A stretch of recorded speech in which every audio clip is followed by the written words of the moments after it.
हे friends, स्वागत है आप सभी का movie stock movie explain channel पे, जिस पर आज मैं रिकैप करने वाली हूँ एक्स-मेन 97 के एपिसोड 3 को। तो चलिए अब आपका टाइम बिल्कुल भी ना वेस्ट करते हुए शुरू करते हैं इस वीडियो को, वो भी स्पॉइलर वार्निंग के साथ। लेकिन उससे पहले मेरी एक छोटी सी रिक्वेस्ट, वीडियो को लाइक, शेयर और चैनल को सब्सक्राइब करने की।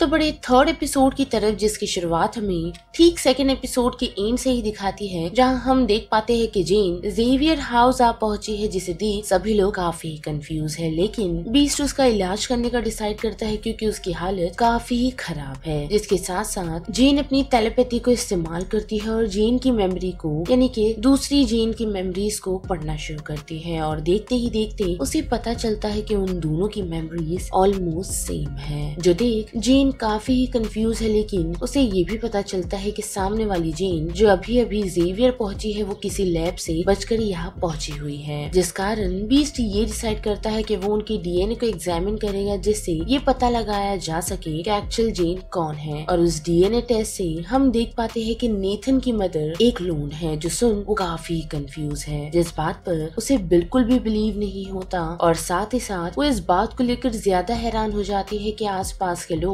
उसको शक की नजरों से देख रहे हैं। जिन सारी बातों से परेशान होकर वो अपने बेटे को लेकर रूम में चली जाती है। और रूम में पहुंचते ही सडनली हम देख पाते हैं कि उससे कोई बातचीत कर रहा है, वो भी सामने रखे बेबी मॉनिटर की मदद से। जिसके साथ साथ हम देख पाते हैं कि बीस्ट सभी लोगों को ये बताता है कि उसे पता है कि जेन का क्लोन किसने बनाया। जिस शख्स का नाम वो मिस्टर सिनिस्टर बताता है, और उसके इरादे भी कि जेन का क्लोन बनाकर वो और कुछ चीज को हासिल नहीं बल्कि नेथन को हासिल करना चाहता है, ताकि वो नेथन पर खुद के लिए एक्सपेरिमेंट कर सके। जिसके साथ फिर से बड़ी क्लोन की तरफ तो हम देख पाते हैं कि वो सिनिस्टर के अगेंस्ट खड़ी नहीं रह पाती। जी हाँ, जो शख्स बेबी मॉनिटर की मदद से उससे बात कर रहा था वो और कोई नहीं बल्कि मिस्टर सिनिस्टर ही था। और वो उस क्लोन से बातचीत कर उस पर कंट्रोल बनाने की कोशिश करता है, क्योंकि जैसे कि उसने उसकी हर एक बॉडी के सेल को बनाया है, तो वो उसकी मेमोरीज की मदद से उस पर कंट्रोल करने में कामयाब होता है। और अब जबकि जेन अपना कंट्रोल खो चुकी है खुद पर से, तो हम उसके फोर हेड पर एक रेड डायमंड अपीयर होता हुआ देख सकते हैं, जो डेफिनेटली मिस्टर सिनिस्टर ने इसीलिए लगाया होगा ताकि वो वक्त रहते क्लोन वाली जेन पर कंट्रोल कर सके। जिसके बाद क्या, वो अपनी पावर को इस्तेमाल कर सबसे पहले अपनी ड्रेस को मॉडिफाई करती है, साथ ही सामने रखे जेवियर और एक्स-मेन के साथ अपनी फोटो को डिस्ट्रॉय कर देती है। जिसके साथ साथ हम देख पाते हैं कि morph, Wolverine, gambit danger room को छोड़ अपने अपने कामों के लिए निकल रहे थे। तो उसी दौरान वो सभी कुछ अजीब सी चीजें नोटिस कर पाते हैं, जिसमें सबसे पहले बात करें मॉर्फ की, तो पहले तो लोगन को शावर लेता हुआ देख पाता है, लेकिन फिर वो अचानक से मॉन्स्टर में बदल जाता है। वही बात करें गैम्बिट की, जो रोग और मैग्नेटो को एक साथ ग्लू देखती है। लेकिन इतना ही नहीं बल्कि हॉरर मूवी के रोबोट और जुबिली इतने रियल हो जाते हैं कि वो दोनों टीवी के बाहर आ जाते हैं। और ऐसे ही काफी सारे मॉन्स्टर जैसे कि बीस्ट पर, बिशॉप और साइक्लॉप पर हमला कर देते हैं। और जब पूरी टीम एक छोटी सी जगह पर गैदर होती है, तो वो सभी नोटिस कर पाते हैं कि उनकी तरफ और काफी सारे मॉन्स्टर अटैक के लिए बढ़ रहे हैं। लेकिन ये चीजें आउट ऑफ कंट्रोल तब होती है जब वो लोग खुद की तरफ बढ़ता हुआ एक काफी जायंट डेमोनिक सेंटिनल देख पाते हैं, जो उनकी तरफ बढ़ ही रहा होता है। जिससे शायद चीजें बिगड़ तो सकती है, लेकिन हम देख पाते हैं कि रियल जेन अपनी पावर को इस्तेमाल कर वो सारी चीजें रोक उन सभी को बचा लेती है। बट अनफॉर्चुनेटली ये एक्स-मेन की जीत नहीं, बल्कि हम देख पाते हैं कि क्लोन वहां पर पहुंच उन सभी के सामने खुद को as a goblin queen introduce करती है। साथ ही वो अपने बच्चे यानी कि नेथन को वहां से सीधा मिस्टर सिनिस्टर के पास ले जाती है। और लकीली मॉर्फ को मिस्टर सिनिस्टर की लैब पता है। जिसके साथ साथ बात करें सिनिस्टर की, तो हम देख पाते हैं कि वो कह रहा है कि जेन और साइक्लोन की पावर के कारण नेथन का पोटेंशियल काफी अनलिमिटेड है, पर उस पर एक्सपेरिमेंट करने से पहले उसे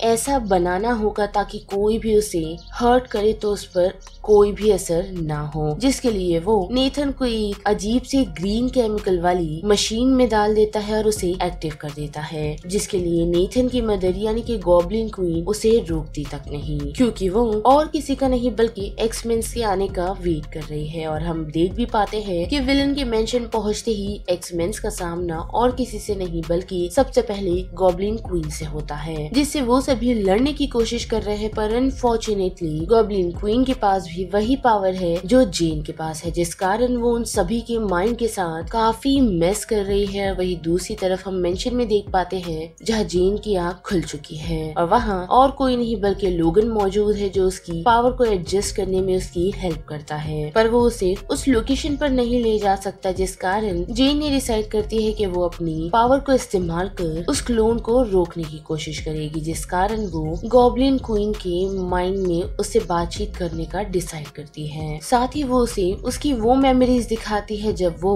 जेवियर में आई थी, साथ ही अपनी पावर को उसने किस तरह चैनल करना सीखा। लेकिन इतना ही नहीं बल्कि वो उसके नेथन के बर्थ को भी उसे दिखाती है, जिस कारण वो क्लोन खुद पर कंट्रोल वापस पा पाती है। और अब जबकि उसे होश आ चुका है तो वो स्कॉट को अपनी हेल्प ऑफर करती है और सिनिस्टर के पास पहुंच वो दोनों मिल बेबी को बचाने में कामयाब तो होते हैं। लेकिन अनफॉर्चुनेटली सिनिस्टर उन्हें बताता है कि बहुत देर हो चुकी है और उसके ये कहते ही हम नोटिस कर पाते हैं कि नेथन की पूरी बॉडी पर टेक्नो ऑर्गेनिक वायरस फैलना शुरू हो गए हैं, जिस कारण वो उसे बीस्ट के पास ले आते हैं और बीस्ट उन्हें बताता है कि उसकी करंट टेक्नोलॉजी इन सारी चीजों को फिक्स नहीं कर सकती, जिस कारण क्लोन जेन सभी लोगों के सामने ये ऑफर रखती है कि वो उसे फ्यूचर ले जाए ताकि नेथन वहाँ जिंदा रह सके। और हम देख पाते हैं कि वो लोग बिशप की मदद से ये करने वाले हैं, लेकिन बिशप फ्यूचर में अपनी बैंड की मदद से सिर्फ उसे और उस बच्चे को ले जा सकता है, जिसके लिए स्कॉट पहले ही मना कर देता है। लेकिन दूसरा कोई ऑप्शन ना होने के कारण उन्हें इसके लिए मानना पड़ता है। और हम देख पाते हैं कि जाने से पहले जेन अपनी टेलीपैथी को इस्तेमाल कर अपने बच्चे से बातचीत करती है और उसे बताती है कि वो लोग हमेशा उसके साथ है और जल्द ही उनकी मुलाकात होगी। जिसके बाद बिशप बेबी को लेकर वहाँ से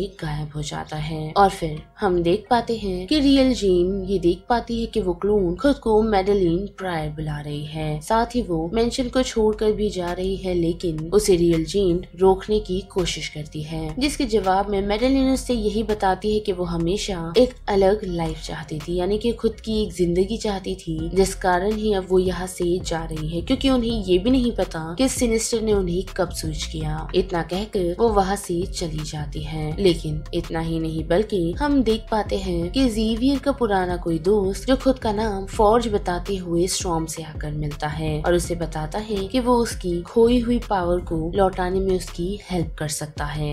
और यहाँ पर एक्समैन 27 के एपिसोड 3 का रिकैप खत्म होता है, जिस बारे में आप सभी की क्या राय बनती है उसे लेकर आप मुझे कमेंट सेक्शन में बता सकते हो। साथ ही वीडियो पसंद आई तो वीडियो को लाइक, शेयर और चैनल को सब्सक्राइब करना मत भूलिएगा। बाकी मैं मिलूंगी आपको फिर किसी मूवीज या सीरीज के रिकैप के साथ। तब तक के लिए आप movie stock movie explain channel के बाकी वीडियोस को एंजॉय कीजिए। Till then bye.